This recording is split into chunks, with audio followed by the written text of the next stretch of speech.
Hello, and thank you for clicking on this video. This is a response video to a few comments that I had under videos that I posted in the past month or so.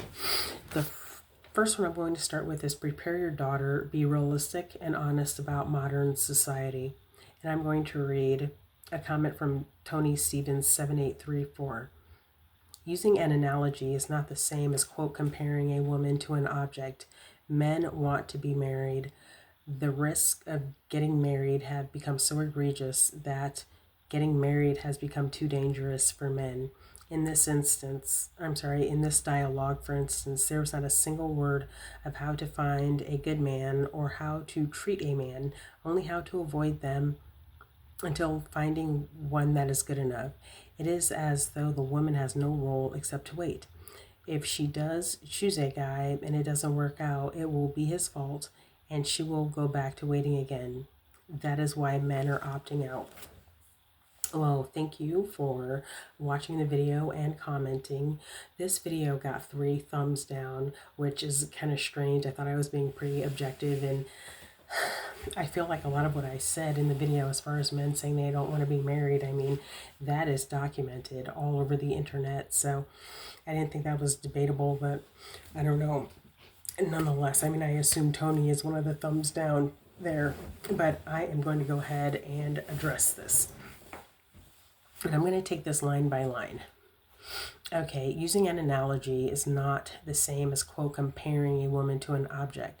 An analogy is a comparison. So there's that. Men want to be married. Well, all over the internet for years and years, they've been saying quite the opposite.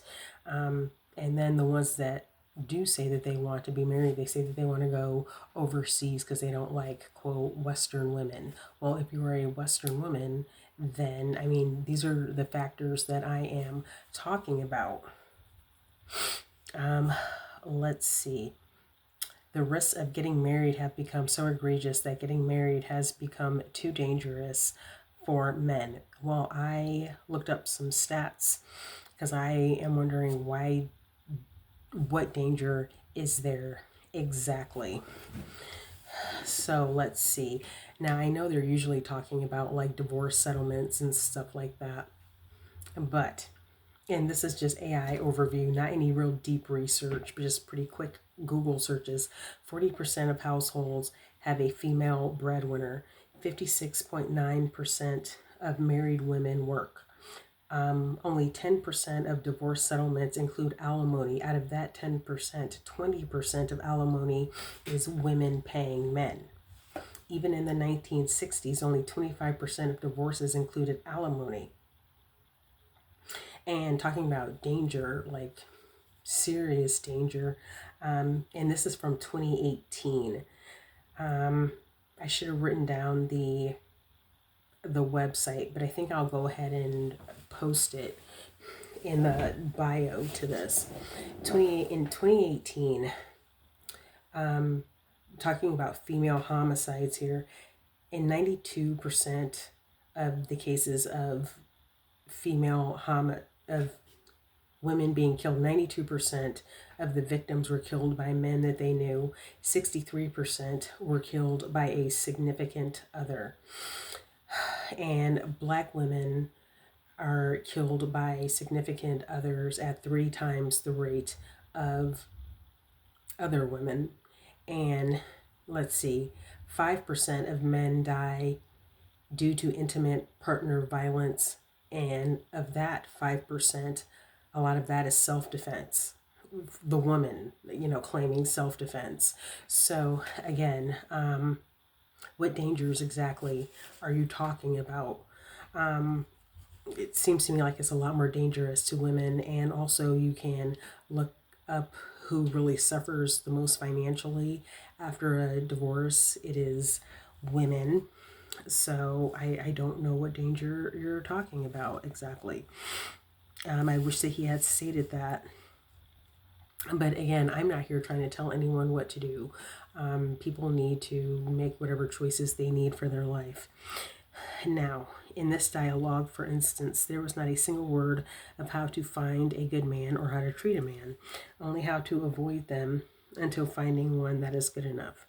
Again, yeah, that video is not really about giving advice, not about how to like find someone or how to act in a relationship. I was just pretty much saying that in this cultural landscape, a young Christian woman may want to put off dating definitely until she's done with high school and maybe until her 20s, because I just don't see how it benefits anyone really to date very, very young, particularly if they want to be obedient and not have sex outside of marriage. That's all I'm saying, is just like have a realistic game plan in the cultural context that we're in, as opposed to dealing with fantasies from soap operas and romance novels. Like, that's the point I'm getting at. It is as though the woman has no role except to wait. Waiting, may spare you a lot of pain and may even save your life.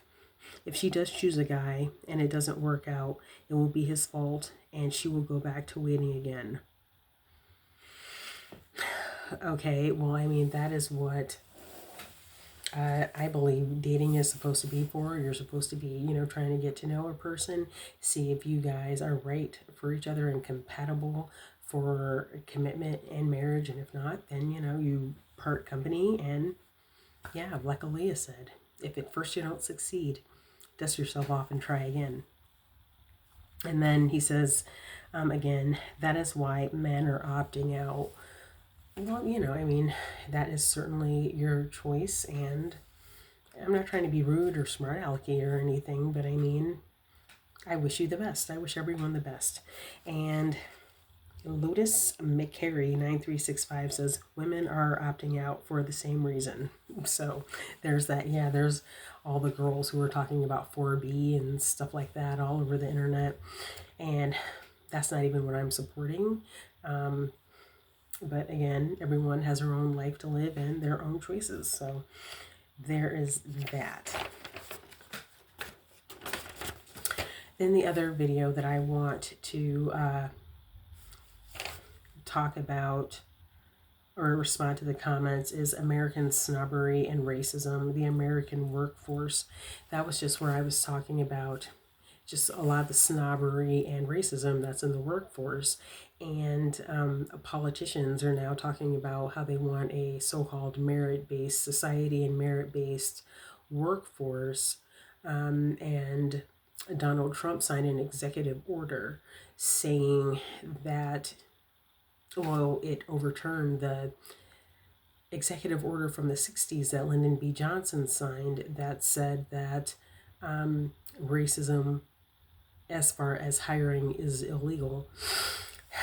So, now, we have to kind of wonder where we are. And again, I'm going to repeat, affirmative action and DEI does not compare to the United States in the 1960s prior to the Civil Rights Movement. That comparison is absolutely ridiculous. It's gaslighting nonsense. Let's see, Isolda 980 says, all facts, young lady, where I worked in the federal government, one had to be well liked and popular. I was neither. And what about complaints about being quiet on the job? And that's interesting because I'm a person who kind of likes to talk. You can probably guess I'm a little bit chatty and I'm kind of like outgoing and kind of friendly by nature. That ended up being a problem as well. So you're kind of darned if you do, you're darned if you don't. What happens when you talk a little bit too much, which I learned, which I've kind of like pulled back from, is that is something that you said will kind of be like used against you, and so kind of misconstrued and used against you, and then you're kind of confronted with it months later, and it's just like, yeah, I didn't mean that like that at all. But it's kind of like that old game telephone where a completely innocuous remark just turns off to that. And I'm not talking about anything that is salacious or edgy at all, just something as innocuous as, oh my gosh, it is just so busy today. And then that turns into she couldn't cope and she was about to have a nervous breakdown or like something like that. And it's just like, a simple comment, just like an observation. So yeah, I have kind of learned to kind of maybe be more quiet. But yeah, I have had experiences where being quiet was off-putting as well, just because I'm a person who, I need to concentrate on tasks in order to achieve the tasks. So I mean, I really need to focus and like not talk to people, and it has been offensive. So yeah, you're darned if you do, you're darned if you don't. And then guess who's coming to YouTube says it is gaslighting. Absolutely, it is gaslighting. I mean, it's really some of the things that people get put through in the workforce is really psychological torture, and it's almost like something hostages would be put through. And I do not mean that to be disrespectful or belittle anything that anyone is going through. I know that that's like a sensitive issue right now, but I think it's true, just like to a different level, like a lighter level, just like the gaslighting. Yeah, I almost think it's like what hostages get put through. So, yeah, it's ridiculous. And gaslighting can be applied to that first remark I was talking about, where Tony was talking about how I guess I should be talking about like how to find a man and how to treat a man. That's not what that's about.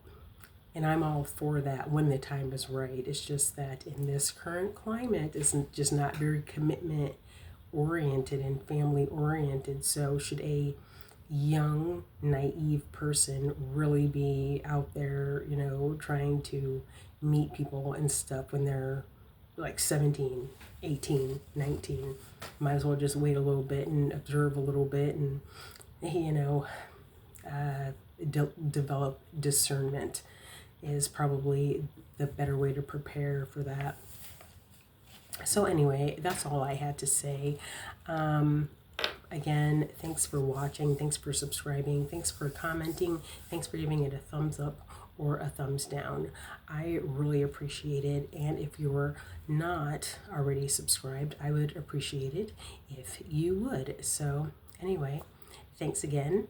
Thanks for watching and have a wonderful evening. Bye.